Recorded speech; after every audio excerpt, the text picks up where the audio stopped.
Are you overproducing so other people can underproduce? And if your answer to my question is yes, I do overproduce, stop it.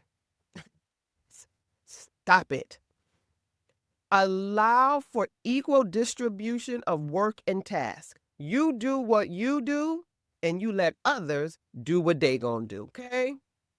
So the days of us overproducing and being the go-to trauma response again, I'm gonna do an episode on some of these trauma responses that we've normalized that actually hurt us in the process. But it's a trauma response and it's a boundary issue.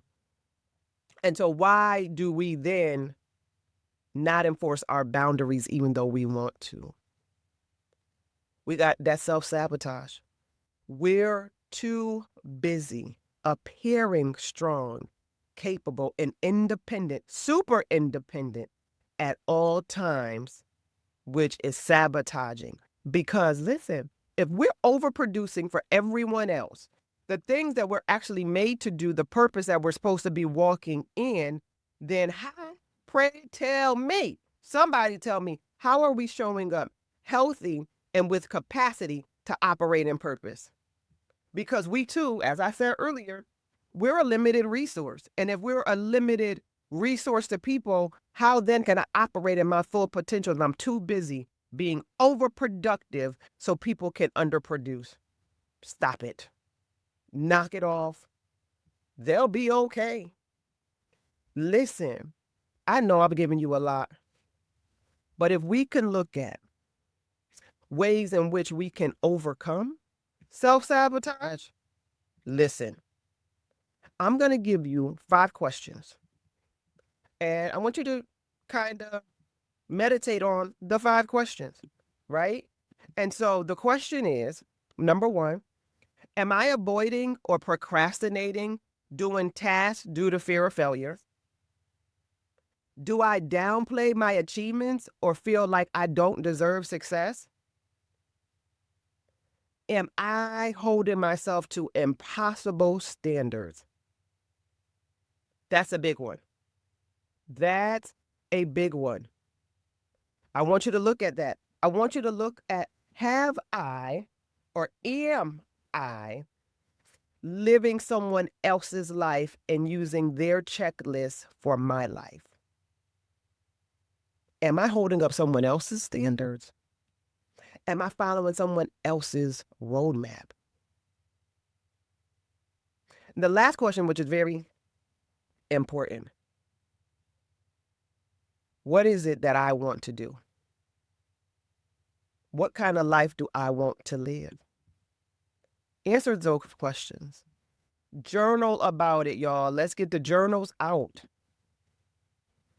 Identifying negative self-talk is going to be big because how we speak to ourselves matter.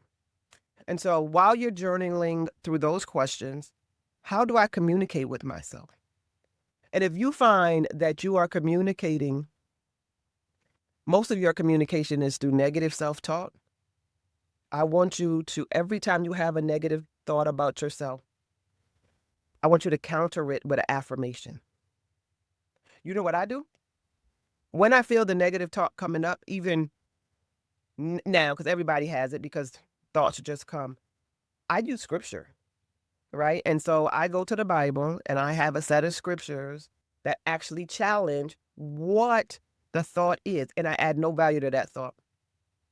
We can only manage the mind. We cannot control the mind. So I don't care what level you are on in this journey and on this journey, it doesn't matter, because we can only manage the mind, not control it.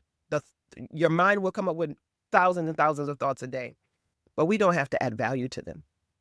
We can begin to pay attention to what we're thinking. I want you to then look at boundaries.